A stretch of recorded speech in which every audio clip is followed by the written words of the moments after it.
Hey everybody, and welcome to episode 120 of the Walking Dead TV podcast. Back from the dead, I'm joined from Jersey. Joined this week by Russell Latham, Jim Dietz, and Aaron Newirth. How y'all doing? Heyo. Good. We got maybe one more month and 12 more days, something like that, from when we're recording this until the new season begins. Yeah, it's practically right around the corner. Yeah, it's been a while since we've done our last episode. We've been busy going back to see Guardians of the Galaxy in theaters over and over and over again. But we're here to talk some Walking Dead news, a television show, the Telltale video game we're going to have a discussion about towards the end of this episode, the announcement of a new video game, and just how we've been over the last few weeks. So, who wants to start off? Jim, I know you looked up a bunch of news for us.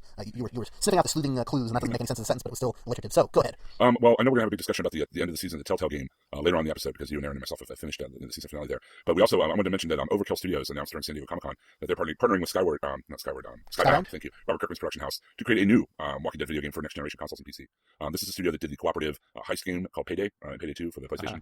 They have a pretty good pedigree. They have, those games were totally solid, and they really didn't have any other things to say about it other than that was a studio and that they were going to do something with the license. So we don't know if it's going to be a shooter or third-person shooter. I do know the Payday games were in third-person, much like GTA. You can switch from third to first-person in the game. So they're also supposed to be good. That was what I liked about it. Yeah. Well, after that one, what was it, Survival Instinct? With Merle and Daryl's Big Adventures or something. Use the Call of Duty, Merle and Daryl's Big Adventure. They used the old Call of Duty engine or something. So, but like I said, trying to get that girl's favorite bicycle, I think. That was exactly it. I remember that with Banana Seed. Anyway, Overkill Studios is a very good pedigree. The games they've come out with so far are really solid, and they're going to be working with directly with Kirkman's production studio. So should be interesting to see what they do. Yeah, and Robert Kirkman was in the announcement video, and he really heavily distanced himself from Survival Instincts because it was terrible. But he's right there with this one. He seems to be right behind it, which is a good sign. From what I hear, it's going to be set in DC around the fall of the government, or around the actual uprising of the zombies. So that should be a pretty interesting setting right there. I mean, and quite frankly, if this is basically Left 4 Dead but set in the the Walking Dead universe, that sounds like it'd be a lot of fun for me. I love the story in the Telltale game. It is fantastic. It is the absolute selling point of that one. Like, we'll talk about it towards the end of this episode because it's so good. But I don't know if this one needs a ton of story if it's set well, if it plays well. I think that was a lot of problems with the Survival Instincts game, was just the gameplay was pretty god awful. But if they can really nail down the gameplay here, and like Jim said, they have a great pedigree with doing that, this could be a really fun co-op zombie game set in the Walking Dead universe. Yeah, I figure if I like the Walking Dead, the Telltale game because of the story, I already have that. So if I'm going to get another Walking Dead game, I might as well be one that focuses on another aspect that could be well handled, which would be the action, way to go about things. So yeah, if it works out that way, Kirkman's involved, and maybe making the story at least somewhat worthwhile, yeah, that'd be solid. That's a good point. It'd be a good counterpoint to like the story heaviness of the Telltale games, and like I said, the pedigrees for 4-player co-op, so it wouldn't be far-fetched to think it would be a Left 4 Dead type situation. Set in the Walking Dead universe, and I could totally go for that. And in tangential video game news for all the horror fans out there, Daryl Dixon himself, Norman Reedus, has lent his likeness and is filming motion capture for Guillermo del Toro and Hideo Kojima's collaborative reboot of the Silent Hill video game series. Yeah, so, Silent Hills. If any of those names intrigue you, then you should check this out. The demo, the announcement / demo was called PT. That was put up for free download on Steam. That's what that was. Yeah. I'm so out of the loop on this. Oh my god. It was a little taste of and you have to finish the demo to find out the reveal of Norman Reedus, Hideo Kojima, and Guillermo del Toro working together on this. It's going to be called Silent Hills, plural. But it's I'm sorry. I got to step in because this is so crazy to me right now. I downloaded. I had the PS4. I saw PT on there. I didn't know what that was. This is how out of the loop I was in video games this summer because unless it's like Walking Dead or like a downloadable game, like a DLC game, it's like whatever. But I downloaded PT because I was curious and I started playing and no idea what it was. And I was playing it late at night, lights off. And I was getting freaked out by this game. I was like, what is this? What's happening? And I didn't finish it because I basically just got too frustrated. I was like, why am I playing this late when I didn't realize I was going to play a horror game to begin with? So I just kind of stopped playing it. But now I'm like more excited. Like, I gotta go finish this game. There's also a bunch of different endings from what I understand. I haven't actually played it, but I've watched some of the videos of different games journalists I respect playing through the game, and it is gorgeous. Yes. The stuff they do with depth of field and with lighting in particular is unlike anything else I've seen in a video game. Like, it is genuinely creepy just based off those aspects alone. Well, what I was going to say is they're using the Foxhound technology that they use in the Metal Gear Ground Zeroes game that's going to be coming out. They're using that engine for the graphics, and you're right, Jordan. That explains it, yeah. Yeah, it was beautiful. It's just a beautiful demo, and there are like several different endings, and to get the quote-unquote right ending where you get the announcement of the trailer of the new game is pretty tough to do from what I've heard, but the trailer's out there on YouTube, like Jordan said, on Let's Plays or whatnot. But yeah, it's the demo is just this great, creepy, atmospheric vibe. You're basically, the scenario is you're walking through the same hallway over and over. As you exit the hallway in one door, you actually open the door to start, you walk down the hallway again. But each time there are several changes. A radio will be on telling them, a story about serial killing, and one pass through. There, the rattling doors, like there's somebody behind them trying to hold them shut. At one point, and I'm not spoiling too much here. You find like an Eraserhead style baby in the sink, and then the door is shut behind you in the bathroom. It's just like a really cool, like very, very atmospheric, haunted house type setting, and it's really cool. I was really psyched for the game, and I know we have a lot of fans of Daryl Dixon out there, so I know the ladies will want to check it out with Norman Reedus, as the main guy. So hey, if Daryl Dixon starts protecting me during this game, I'll be very happy myself. So yeah, that game is a free show for sure, and I recommend it to any of the horror game fans out there. It's a free download, I think, on Steam. Were they charging for it on the PlayStation? No, it was free. Yeah, it's a free download. It's definitely worth your time if you like horror games, like that kind of atmospheric horror. I recommend it. So what do we have for news of the actual Walking Dead? Can we jump right into the trailer? Because we haven't talked about the trailer for season 5. That's probably the best place to start. Yeah, absolutely. So that happened. We got a trailer for the next season. We had San Diego Comic-Con, and just like every year for the last, 5 now, I guess. We may not have it for the first season. I'm not 100% sure on that. But we got a brand new trailer for the season, new song we can use in the opening credits, all that kind of stuff. There was one of the first seasons. That's the only Walking Dead panel I've been able to make. Ever since then, it's been way too crowded for me to make it into Comic-Con panels. And I think they showed the first episode at that Comic-Con. No, they just premiered the trailer. Just the trailer. It was like extended 4-minute trailer or something. It might have been New York Comic-Con where they played the episode. That'd be fair, yeah. So anyway, in the trailer, we see right where we ended off with the terrible polarized line of the screwing with the wrong people, which, by the way, if you have the DVD or Blu-ray set for season 5, which we'll talk about later, or if you look it up on YouTube, you can hear the real line, which is leaps and bounds better. But besides that fact, because we've already beat that into the ground, we go a little bit further into the future where they're throwing a gas grenade into the train car and they're dragging everybody out while they're wearing gas masks. They're saying, hey, this wasn't personal, we didn't want to hurt you people, but it's still very creepy. What's the main Sanctuary Terminus guy's name? Caleb or something? Isn't it Gareth? Gareth, yeah. He's super creepy in every frame he's in. There's just something wrong with that guy. It looks like they're about to kill Bob Stuckey when he says, hey, don't kill us, you need to listen to us, we've got a scientist with us, we can set the world back to the way it was. There's some cross-cutting back and forth, and finally it looks like they're going to team up and go to Washington to try to reset things. Rick makes lots of threats, tells Carl he's not safe no matter what anybody else says. They're in a church, which we'll get back to at a certain point. It looks very similar to the church from, I believe it was season 2, actually, but probably not the same one. And then it looks like the trailer's over. And then we come back in and see Beth, because we had no idea where Beth was, and she seems to be in a prison/hospital/fallout shelter Slash with area a, that doesn't seem to be near Terminus. yeah, with a woman in a full police uniform, shoulder radio and everything, telling her that you're not part of the system, you're part of the problem, or something like that. It's like Silent And then Hill, she punches her. Yeah, it is kind of. And then she punches Beth, and then the trailer's over. So I don't mean to belittle it by running through it quickly like that, because it was a very good trailer, but I just want to get kind of all the different bits and pieces up there as fast as possible. It looks like we see Rick holding Judith at one point, which is interesting because those two groups have not met up by the end of the season, but it could just be another blonde baby that he found lying around somewhere. Yeah. You know how you just walk around some days Strong and way, just find a perfectly blonde good baby. Look at that. Yeah. There's hobo babies everywhere nowadays too. So. Did you say hobo babies? Yeah, hobo babies like the streets now. With their bindles? Yeah, exactly. Yeah, they hobo baby bindles. It's like rubber baby buggy bumpers. It's like, Yeah, exactly. You just came up with my Toad the Wet Sprocket cover band's name, Hobo Baby Dindles. So what did you guys think of the trailer now that I've rambled on? I think the part where Beth gets hit is the part where Mike Jones like raises his hands and cheers. But besides that, I think this trailer is certainly delivering a lot of information. I think it's wrong to assume that you know where things are going because of it. Except for maybe the basic gist of like the first episode of the season. But I think there's a lot of implications of what could be happening, but doesn't really give you too much to weigh in either way. Even if you think you might actually know, like we still don't know really anything about what's going on in Terminus. We know obviously Garrett's like not the greatest guy. I mean, if he was the greatest guy, he would have imprisoned everybody inside of a train car to begin with. But there's a lot of things to speculate on, which I like. I like that it gives us stuff to look forward to, and it gives us this kind of a place that, like, as opposed to like the fourth season, which I still like overall. Like you know that they're in the prison, but like we had a lot of questions like why did they go to prison? Woodbury, yada yada yada. This one's like, oh, they're in Terminus, bad stuff's happened, we need to get out of Terminus. Like it seems like there's a clear cut thread of where we need to go so far. And I like that it's setting up questions of how we're going to get out of that scenario. I think a lot of people assume that at the end of the last season, when they mess with the wrong people or whatever, that they're just going to wreck shop on Terminus, but it seems like that's not the case. And they're going to, I mean, from the trailer, we find, I mean, again, I don't want to make the mistake of reading too much into the trailer because we made that mistake in the past and gone down red herring way, but I don't know what you're talking about. Okay. Anyway, I mean, we see collaboration obviously with Garrett to try to get them to DC and stuff. That's something I did not expect to see at all. I just thought Yeah, it that's an would be interesting development. diametrically opposed that war from Go, rather than trying to work together.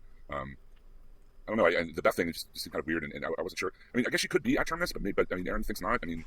Well, why would there be a woman in full police regalia anywhere at this point? Like, it's years past the zombie apocalypse. You got to figure wherever they are. It looked like they had some power. It looked like there was an operating room. There seemed to be some semblance of order, quote unquote. I mean, dystopian style order, but it was certainly strange. It felt like it was out of a different show, but not in a bad way necessarily. It could bring some new life into the show by just giving us a different perspective on things. Now, granted, I mean, when Rick was awakened and still like kind of in police mode, it was the early stages of infection or the end of the world. But I think there is and this is again speculating on what's going on exactly, but I think there's a way of, or you want to cope with the situation by kind of proceeding as normal, which I think we explain a lot. Like, and I could see wearing the clothes, but like the radio, like if that radio's not working, why wear it? Like there's certain things where it brings up a lot of questions for me of how together is the society she's a part of at the moment. Maybe it's the Walking Dead Halloween episode where they all dress up in costumes and all that. Maybe there was like a bastion. Maybe maybe it's like a hospital or CDC place that they shut down when everything happened. I mean, it could be. Yeah, it could be anything. I mean, again, we've been down this path before of like trying to dissect every little frame from every trailer they put out. Oh, what's this? Could this be this? And it can be a lot of fun, but then it can also be kind of misleading when we finally find out what it is, and we're kind of smacking ourselves in the head. I did like the trailer. I thought the trailer was great. I'm really intrigued by the Beth stuff. That like we've been talking about, but that has me most excited. That and to see how Tyrese and Carol get back into the group. That's kind of the other piece. The Rick stuff, I think that we've kind of seen enough, and unfortunately, I wish they would have not showed us anything in that group because now I think we know that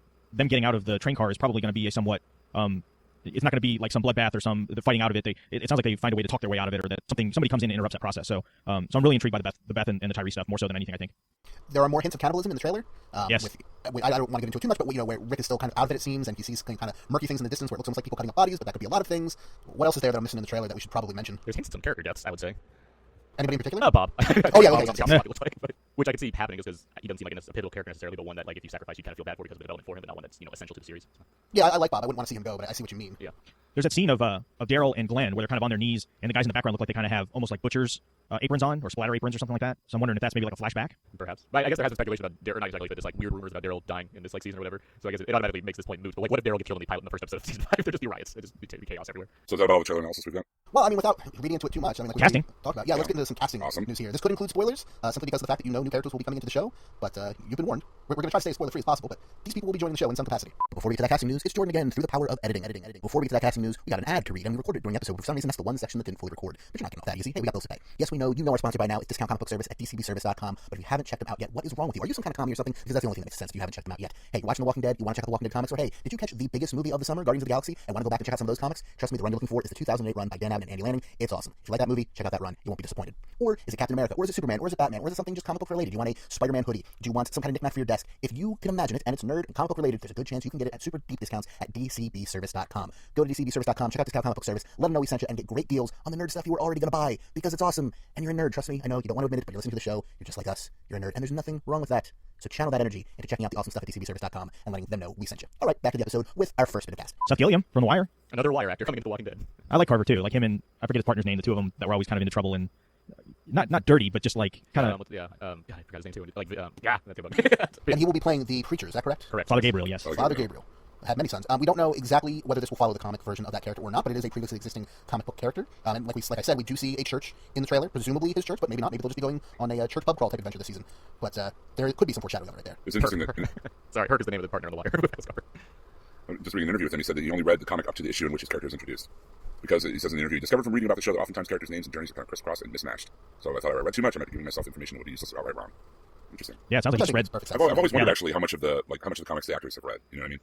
It seems to vary pretty substantially from actor to actor. Like Stephen Yeun, like he was big on the comic before he ever considered being Glenn to begin with. Like, then like Andrew Lincoln's like never read the comic at all. So. I also saw, this is not confirmed yet, but the actor who played, I don't know if the character's name was Chris Rock in the show Everybody Hates Chris, but the guy who played Chris and Everybody Hates Chris, Tyler which was Williams. ostensibly a younger version of Chris Rock, is rumored to have some role in season 5. We don't know exactly what it is, Negan. but the rumor... But the rumors seem pretty strong that he will be there. Also, in the picture on the one article I saw, he was dressed up like Steve Urkel for some reason, and I thought they were saying Jaleel White was joining the show, and I was kind of excited about that, but kind of trepidatious about it as well. That could be interesting, Jaleel White, on anything, quite frankly. It's the problem with Jaleel White is that he just has there's a stigma attached to him as an actor because he's been Urkel. He's known for being Urkel. So anything You don't think that's passed by now? I mean, no, I I feel don't. Honestly, it's fun. It'd be great to see him like getting some great role where finally can go over that. But Jaleel White comes out, people are gonna make Urkel jokes. Like, No, they'll make the jokes, but I feel like anybody younger than our generation doesn't even know what Urkel is anyway. People not out of our generation will just be on Twitter seeing all these Jaleel White jokes and then going out from there. Yeah, fair enough, but I don't know. I'd like to give the guy another chance. I'd love to. I mean, I know He's been in some college humor videos, which were pretty damn funny. Now, granted, the joke in them was that he used to be Urkel, but still. I'm pulling for you, Jaleel. We get him and the girl plays Topanga on Boy Meets World, and I think she's a little busy with Girl Meets oh, yeah, World. she's on Girl Meets World. Which is horrible. I don't keep up with my 90s sitcom stars, sorry. I'm a little behind. We did get a title for the premiere episode, No Sanctuary. So October 12th, that episode, first one you see, titled No Sanctuary. Kind of fitting considering where they are. Which is not a bird sanctuary. Yeah. Well, we forgot to mention that the cop in the hospital is being played by Christine Woods. What do I know that name? She was in Flash Forward. She's been in a lot of like sitcom-y kind of TV related stuff. But I do remember her in Flash Forward. She was Joe Fine's partner or something. She worked in his office or something, right? I think so. Yeah. That was not a very good show. And we don't have a character name for her or anything yet. Nope.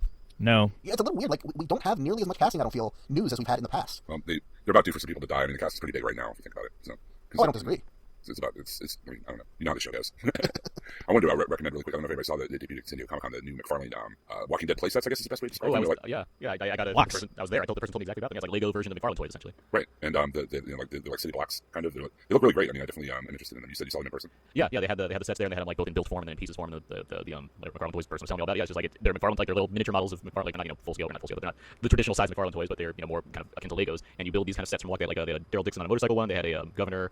Like headroom one, and they had a prison one, and it was pretty cool. Like they had like little characters, like little governors and little Daryls, and then you can build like the sets around them. And when they're finished, they look really cool and everything. So it was intriguing. Yeah. They are really cool. I like to display I collect a lot of toys and action figures and stuff. I like to display them, and that's definitely something I'd be interested in looking into. The Daryl Dixon one with the motorcycle, especially, caught my eye. It looked really great with the chain link fence behind it and stuff. He did play sets like this with the original, Universal Monsters back in the day, Frankenstein and Dracula and things like that, where they were a little smaller scale, but still that level of detail that the Mark McFarlane toys have. So it's pretty cool. If you collect the action figures and the toys, you definitely I'd check them out. Didn't you have some stuff, Russ? And mostly it was just the Comic-Con stuff, and then everything else we talked about. I mean, I watched a bunch of the Comic-Con videos, and it was kind of interesting to see some of the cast responses. Chandler Riggs came out with his big bucket of pudding. That was funny. Wow. And the one question I thought was interesting was somebody asked Norman Reedus like how much of Daryl is in him and he feels is in Daryl. And he kind of responded and said, kind of equal. He sees a lot of one in the other and vice versa. And I can kind of see that because you can, when I've been to enough panels where I've seen Norman Reedus in person and then on video, and I get that he's kind of almost like shy and guarded and just kind of I definitely see the parallels. I don't take it as he's doing a whole lot of method acting to play Daryl Dixon. He certainly seems to have an understanding of what the character is, though. I mean, whether or not he's very close to how Daryl acts in real life, whatever. But based on like how I've heard him talking in interviews about the character and heard him at the Comic-Con panel, it seems like he has a respect for what the Daryl character has become and like wants to kind of adhere to what he thinks makes this character tick and how he should appropriately respond to different scenarios involving his character in the show. Yeah, and then it was kind of one of the bits was Andrew Lincoln talking about how he kind of gets into his headspace, to do whatever scene that he's looking at, and he said he listens to a lot of music, so he'll just kind of like drown himself into music that kind of gets him in the mood. So again, I always find it interesting to kind of listen to behind the scenes kind of stuff and look into that, just kind of how people prep for different things. The only other thing I had on my notes was there was a bit on the filming side of things, and I guess for season 5 they had to go into a lot more populated areas than they would normally go into. There's a lot of urban filming, and they talk about how there's several streets they had to shut down and filming during the day, and they even asked people across the street to like shut their blinds, so it wasn't just a bunch of people looking out their window, and people were cooperative, and the production crew is just kind of talking about how it's important to work with the community and work with everybody to make sure that they basically involve them in the process so that they're not feeling like they're invading what's going on. Neat. So I recommend taking a look at that. It's on the AMC TV website. So there's a lot of cool season 5 little video snippets and stuff on the AMC TV site as always. Which is people can find on the Facebook page. I think a number of the members on the Facebook group are posting all these videos and stuff every now and then. Which is cool. Great, thanks guys. One other thing, in case you didn't DVR it and it's not quite on Netflix yet, if you do have some sort of cable subscription, you can go to AMC TV and they're showing season 4 for the next 43 days, which makes sense because that's about where the season 5 premiere is. If you authenticate with your cable provider or a cable provider, you can rewatch any or all of the season 4 episodes, which I thought was pretty cool that AMC is doing that. Well, speaking of season 4, Aaron, didn't you get a chance to check out the Blu-ray recently? Yes, I did, Jim. Thank you. The season 4 Blu-ray arrived.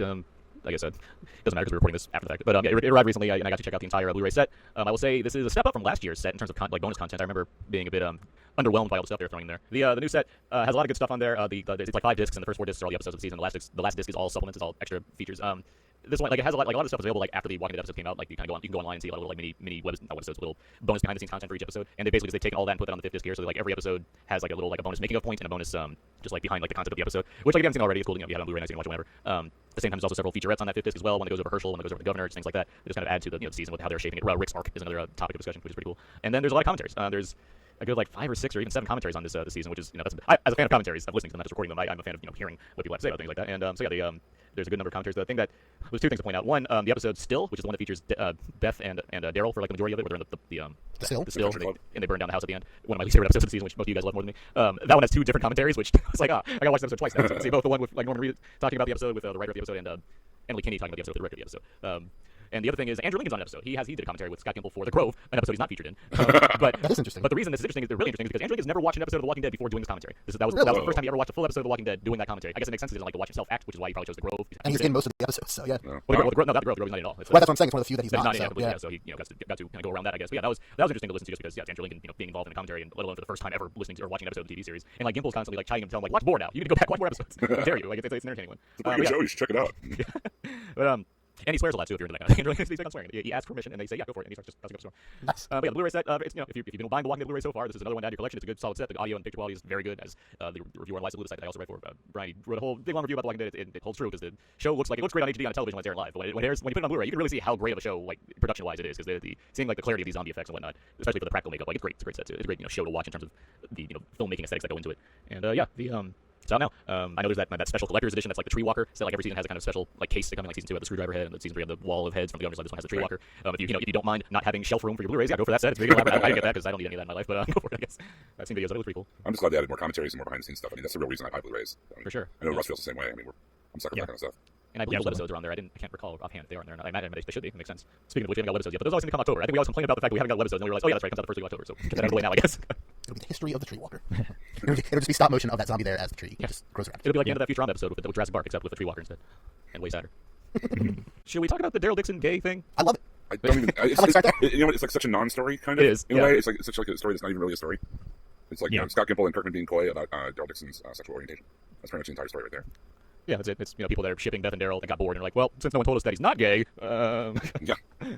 Whatever it takes to keep people talking about the show and the characters, why not, right? I mean, if you're coy about it, then people are going to speculate and go crazy one way or the other, and just make a bunch of noise. And so, I mean, if you're AMC or Kirkman and the production crew, you're like, hey, people are, it's off season, slow news, people are still talking about it. So that's a good thing. All right, so we cleared up that story that's not going to exist. We don't need to talk about that, right? But if it does come up in the show eventually, hey, at least we talked about it now. There you go. We'll have that in the outtakes forever. I don't know. It just seems like it doesn't seem like a real.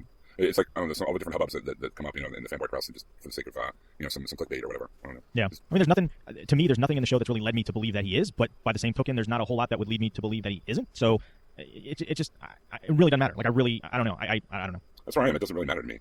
The reason that he's interesting to me as a character isn't because of that. So it doesn't matter to me either way. Just be like another facet of his character. Does that make sense? I agree with you. But yeah, October 12th is the premiere date, guys. I'm pretty excited. I mean, I know you are too. Do you think we're gonna get some more trailers beforehand? I mean, are AMC gonna stick with the policy of giving us like a teaser trailer, like every week up until the premiere? Or... I think we'll see more. We'll get those commercial stuff, like little clips, but not like a full-on trailer. No, I mean, I think it's gonna be more of these little 10-second bites. Yeah. Plus, we're starting to see. Isn't there a sci-fi channel, Z Nation? I think it's called. Yeah, with Michael from Lost. Yeah. Finally, we're seeing some competing zombie television shows. I know iZombie is on. That's another one. This fall. Yeah, on CW. CW. Although that's a fairly different zombie show than Walking Dead. What's funny is that you get that question. It's like, man, are there too many zombie shows coming out now? And I'm like, well, there's like 20 different like family random rom-com things. There's a bunch of cop shows. Like, we got like 2 or 3 zombie shows now. There's not too many zombie shows on TV. No, not yet. Barely scratched the surface as far as I'm concerned. Oh, and for all of our fans who wait and watch these seasons on Netflix, season 4 of The Walking Dead premieres on Netflix on September 28th. Nice. So keeping true to form, just a few weeks before the premiere of the new season. So if you've been waiting, you haven't been able to see it because you don't have AMC and you wait for it to come to Netflix. September 28th. Yeah, you still listen to our show for spoilers for some strange reason. That's it, guys. That's it, you, guys. Jimmy. This note is for you. Guys, Low Winter Sun's already on Netflix, so if you want to catch up now with what Lenny James is when he's not, it's more I'm dropping my headphones right now to go watch it. I'll see you later. All right, so I think we've said all of the news about the television show, so let's now transition to talking about season 2 of the Telltale Walking Dead game. So for those of you who haven't gotten a chance to finish it yet, because the final chapter only came out a few days ago as we record this, this might be your chance to put out. And speaking of which, I know, Russ, you have not finished the game yet, so I believe you're going to be bidding us adieu? Yes, I'm a couple chapters behind, but I am a huge fan of this one. All that Telltale stuff, that and the Fables one are just outstanding, so I can't wait to put down Diablo 3 Reaper of Souls long enough to go back and finish off The Walking Dead and Fables, to be honest with you. So I will enjoy listening at some point in the future. Awesome. Well, you have a good rest of your night, Russ. See you guys later. Thanks. See you, Russ. All right, so, again, last chance to get out if you don't want to be spoiled on the very awesome Walking Dead game from Telltale. Stop. Drop. Get off the podcast, right? Okay, I'm good. As I predicted to a buddy of mine who I work with a couple days before it came out, I said, I think the season's going to end with just Clem and a baby. And depending on which ending you get, I was right, but not depending on some of the other endings. So, gentlemen, which endings did you get? And I know some of you have done multiple playthroughs. So, for your primary Clem, how did the season end? I did not do multiple playthroughs because I can only deal with this once.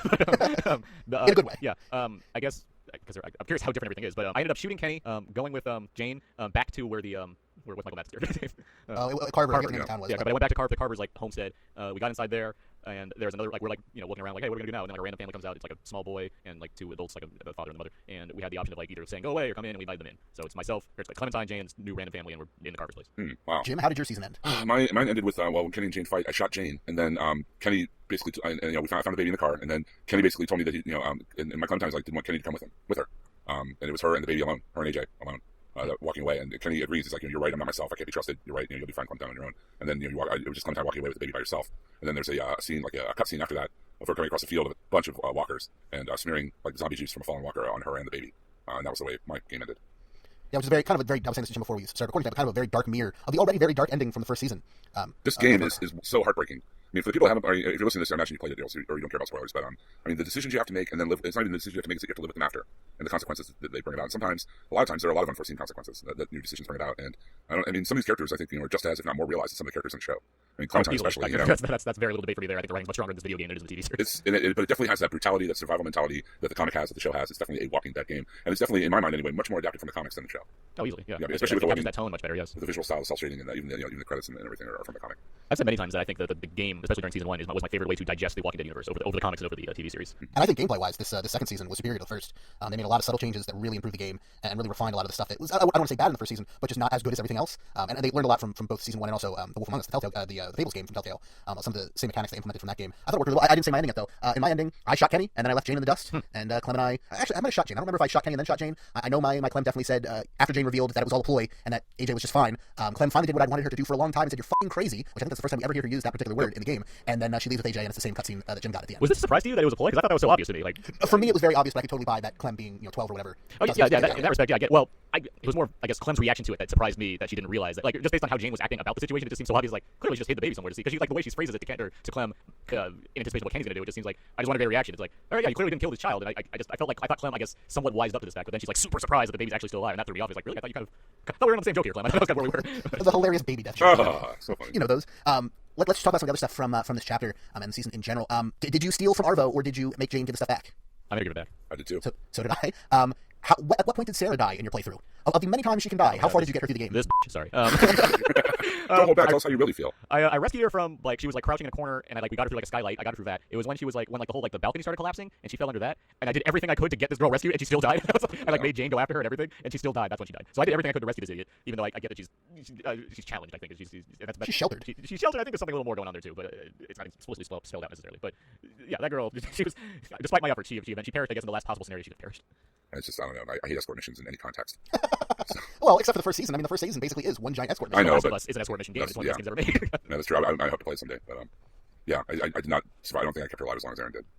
She died in mine in the same place that she died in Aaron's when the balcony fell. I didn't even have Jane try to rescue her. I just rescued Jane. I figured you've had your chance, and then your second chance, and then your third chance. You're just gonna get us all killed, and I let her die. See, Jane was my rock. I got where she was coming from. It's not that I agreed with everything she was doing, but at the same time, it's I trust her to be her. Kenny was a wild candidate. I didn't know what he was gonna do. That was gonna help me. Well, yeah, at the end, I think it was Jim you were saying from your playthrough. He's like, yeah, I haven't been myself. Maybe that was Aaron. No, that's the problem, Kenny. You've been yourself this entire second season, and yourself, just like in season 1, sucks. Yeah, he was kind of making excuses for himself to Clementine. He was trying to justify himself. Oh no, I agree. Yeah, it's I gave him a lot of straws.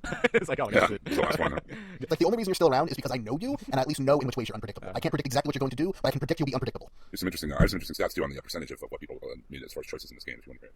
Yeah, if you got in front of you. Yeah, selflessness protected the baby. 84% protected the baby, and 15% went for cover. Oh, I protected the baby. Yeah, yeah, I did too. It's a baby. I have 2 kids. What do you think I did? Risk went to help Luke. This is almost half and half. I didn't go and help Luke. Well, I did. 50% did not try to help Luke, and 49% did. So that's pretty well split. I did not try to help him. So, I know for a lot of people who didn't, it wasn't so much that they didn't want to help him. It was just that his reasoning made sense. Yes, Don't come out on the ice because it will break. No, Luke was a good guy. I mean, I like Luke, but yeah, no, this is just gonna get me killed. It seems like. Right. And it almost did. Yeah. Speaking of which, did all of did Jordan you say you did or didn't go through? I did go for it. What happens? Wait, that's what I'm curious. Well, I'm assuming you get the Lee flashback dream sequence. Yeah. I get the same thing. You fall through the ice. You go to help him. You fall through the ice because, like he said, it's too much weight. You're trapped underneath the ice. You're trying to pound your way out. You try to help him as well, but a zombie grabs his leg and drags him down under the ocean. No. And then eventually they pull you out and bring you up by the fire. And I guess is that where you get the flashback? Or is the flashback when you get shot? It's when you get shot. Yeah, it's when you get shot. How heartbreaking / awesome was the Lee dream sequence? Oh my god, that was. Don't get me started on the Lee Clemens relationship. This will be too much for me. It's a whole different podcast. It's a different podcast, guys. Loyalty asked to leave with Mike. 94% did not ask to leave with Mike, Oh no, screw him. and Oh, 5% God. did. Yeah, I didn't either. It's like not just Mike, but with Arvo too. It's like, guys, no, get out of here. Yeah. I asked to leave. I had no real problem with Arvo up until the point where he shot me. Like I found him to be kind of misguided, but not evil until then. I mean, slightly before then when he kept glaring at No, me. yeah, that's but- why. That was exactly the reason. I was like, this guy's not gonna trust me ever. I'm not going with this. But it was more that I liked Bonnie. It was less to do with Mike or Arvo, and more that, despite the fact that Bonnie did betray us in the beginning, I do like her, especially from like 400 Days and stuff. She's an interesting character. I agree with all that, but Jane was my rock. I like Jane more. I was stick with her. I like Jay more as well, but if the choice was this group that doesn't have Kenny versus that other group that does, I was going with the one that didn't have Kenny. I feel like I was reasoning to myself that if Kenny gets away from Arvo, then things will be better. I think that's where I was at that point. I think that's just called denial. A little bit, yeah. Nothing's ever gonna be better with Kenny. But it's just the situation too is like pretty bad. I was like, come on, Mike and Bonnie taking Arvo and leaving. That's cold. Like it felt too cold blooded. So I was not gonna Rick James that one and I stayed down. What decisions did people make regarding Kenny, Jim? Survivalism shot Kenny, 69.7% shot Kenny, and then the other 30% looked away, didn't pick up the gun. Interesting. I never even thought not to pick up the gun. I think I just immediately grabbed it. When I had the It's chance. nice to know these. It's nice to know these percentages now because I played it like right away. I love playing this game. I played it right away, so I only had like an idea of what the stats were. But now we have like a week of time Right. passed, so we can really Now, kind of see it better. I'm curious, is that saying that they didn't shoot Kenny initially, or they didn't shoot Kenny when he was like, you should go ahead and shoot me? No, they didn't shoot him at all. They At looked all, away yeah. from him. When it was either Kenny, when it was Kenny or Jane, like Right. Kenny's holding a knife up at Jane or like stabbing her basically. Like, that was Because I could totally see not shooting him the second time, but if you're going to shoot him, it seems like the first time is the most appropriate. Like, someone is going to die there. I want it to be the insane one, and not the one who's at least, stable enough to help me survive. Semi-sane. Yeah. Damaged, but And then sane. the final one they have here, friendship in the end. Who are you with? 36.8% say they were with AJ and Kenny. that makes sense because that's the smaller portion that didn't shoot Kenny. Right, exactly. Alone with AJ, 22.7%, which is where Jordan and I ended up. With AJ at Wellington, 16.6%. With AJ, Jane, and the family, 13.5%. That was where you ended up, Aaron. That's me. Yeah. And That's with, a low one. yeah, and then with AJ and Jane, just 10%. Huh. So I find it. I really find it interesting the way that people play this game and being able to see when they break down the percentages at the end to show you like the choices that people made. Yeah. And they made a really big marketing push with this final chapter of, play it as your Clementine would play it. Like, what decisions does your Clementine make? And I think that's the most appropriate thing they could do because it really is all about, it's not about how I play it, it's about what my Clementine would do, and yes, I understand that is still how I'm playing it, but you get attached to this character Yes. so strongly that it's all about what she would do. It's role-playing in kind of the most pure sense. Definitely, yeah. And I mean, and you say that they had marketing push for this one in that kind of sense. They did the same for season 1 too. Like I hadn't seen many ads for the game until like the finale was coming out for season 1 when it had a hashtag for Clementine all over it because it was really wanted to like sell home that this is the this is the ultimate finale of what's going to happen between Lee and Clementine here, especially given that what's going to happen to Lee's going to happen to Lee in some sense just because of how the 4th chapter ended in that season. So it's like, they go to bat for these Walking Dead. Like they approach it like a television series where they want to make you aware that this is a big event. There's a season finale of this game happening. You should play. Now, how do you guys like the more bite-sized way they've presented these games? I really finding now that I appreciate more the digital download size games rather than the store-bought disc-based games. I mean, obviously, they made season 1 available as a disc. I'm sure they will eventually here. But I really like the season format. I mean, I think it really works for this kind, especially for this kind of game. It's so story-driven. It helps create that anticipation, from episode to episode, where you can have those kind of water cooler moments with people who play of what happened with your Clementine, what did you do in this situation, what do you think's going to happen next, and that's something you couldn't have if it was all in one chunk. I agree with you, Jordan, and I'll also add this, and Jim, you can relate for sure because you have children. You only have so much time to play video games these days, I imagine. Yes. Same as me. I don't have nearly the same amount of responsibility you have as Or children. you're caring for lives. But in terms of work, movies, writing, more work, other stuff, extracurriculars, there's only so much time I can allow for video games. So having a set game that comes out sometime every month or couple months where I know I can devote exactly 2 hours of time to that as opposed to playing something like Assassin's Creed where I can get sucked into it or just play for 15 minutes and not feel satisfied by it. Knowing that a Walking Dead game is going to have chapters going to come out and that it's going to be exactly 2 hours, maybe a little more, maybe a little less. That's perfect for me. And I love that for it. I love having that. I love that it helps that the story's so rich with characters, well written and very satisfying on multiple different levels. But having just a set gaming experience coming my way, that's perfect. I like that. I couldn't agree with you more on that point. I mean, back in the day, I used to love the 60, 70, 80 hour RPGs or movies, or the games that took hours and hours and hours to master. And to be quite frank, I don't know if I'd want to sit and binge play this whole season in one sitting. It's a very oppressive atmosphere for story, and it would be a lot to take a 10-hour experience of that magnitude all at once. I think breaking it down to these, like you said, these 2-hour chunks is much more manageable. And speaking of the atmosphere, this season, and this is at least my reading of it, its themes seem to be that of futility. For a lot of the characters, particularly Sarah was really what kind of encapsulated it for me. Season 1 was all about protecting Clementine. Discovering this world, but mostly you were there to protect Clementine. Season 2, when you're playing as Clementine, it really does shift to not even defeatist is not the right word, but a sense of futility of doing the best you can, but understanding that it's probably still going to turn out terrible anyway. And whether it's Nick, you can't save Nick. Whether it's Sarah, you can keep saving her over and over again, but she's going to die eventually. Whether it's Krista, who you can keep looking for, but sometimes you're just never going to find somebody until maybe season 3, who knows. I found that really interesting as a connective theme throughout this season, of just survival in its kind of most pure of just that futility of a Sisyphean, and I'm throwing around buzzwords here, but it's a Sisyphean task. You can only go as far as you can go before you're going to get rolled back down to where you started. And seeing that through a child's eyes, where a very young adult in this particular situation, was very interesting. Yeah, I agree. In terms of quality of the game overall, I still love this game quite a bit. I would say in terms of an emotional story that was told, I feel like season 1 got me more. It brought me more into what was going on in terms of these characters. And I think that just based on playing as Lee and being a kind of father figure, there's something more I don't know that channeled deeper within me for whatever reason as opposed to this season where you're playing Clementine. But that said, I mean, having the learning from past flaws of the first season, let alone having the Wolf Among Us game, you have the gameplay slightly change for the better just because you get better as you make this game more and more, so you find out what works and what doesn't. I think Less stupid puzzles. Less stupid puzzles. The gameplay is just better overall. Even there's some writing stuff that's in effect overall I would say better just in terms of how it's handled. Even the decision making process is less black and white, is much less black and white. Even the first season wasn't that black and white in terms of you can be good or bad. It gives you some tough decisions to make, but this one I think even stretched that even further in terms of how how ruthless. How ruthless you can be, how up in the air some of the choices seem to be as well. You can make a choice that you don't even know if that's the right one, but it's like you're so pushed for time and you're going with gut instincts, or you're trying to use too much logic in a short amount of time. Like there's just stuff like that really make that game very interesting. Well, one that stuck out to me was, and this brings up a question, but for you guys, did you, when you came to that, it's not the final thing, but the final battle with Carver, did you let Kenny beat him to death? Did you stay and watch? Like, what happened there for you guys? Let him beat him to death, didn't stay to watch. That's exactly what I did. I let him do that instead. I let him beat him to death, and I stood there and watched. Like, it was, for me, it was kind of a, coming of age moment, basically, for Clementine of, going through the fire to see this. And I don't think I'd say it came back to bite me, but in one of the final confrontations with Kenny before the actual end, they did it in a much better way than in season 1, where at the end of season 1, you have that guy, the really creepy guy in the hotel room who's like, just lists every choice you've made throughout the first season, and basically throws it back in your face no matter what it was. And this was, you're in the car with Kenny and Jane, and he's throwing, they're kind of running back and forth between some of the things that happened, and there are different opinions about them, which I thought was much more elegantly done than in season 1. But he throws that back in your face of, you didn't want me to kill Arvo now, but, you were just fine with standing there and watching me beat